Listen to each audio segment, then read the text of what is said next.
Diabet xəstələrinin ən böyük qorxularından biri ayaqda yaranan yaralardır.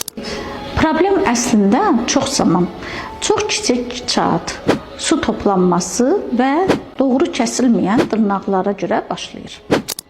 Amma ən çox pis nəticələri verir bizim doğru bildiyimiz yanlışlar. Birinci yanlışdan başlayaq.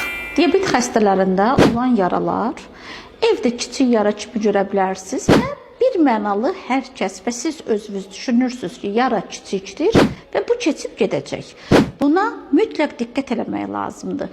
Diabet xəstəsisinizsə, sizin qan dövranınız pozula bilər, ayaq hissiyatınız itə bilər və olan yara çox ağır nəticələrə gətirib çıxarda bilər. Evdə məlhəm sürtün, keçib gedər deyirlər daha çox diabet xəstələri.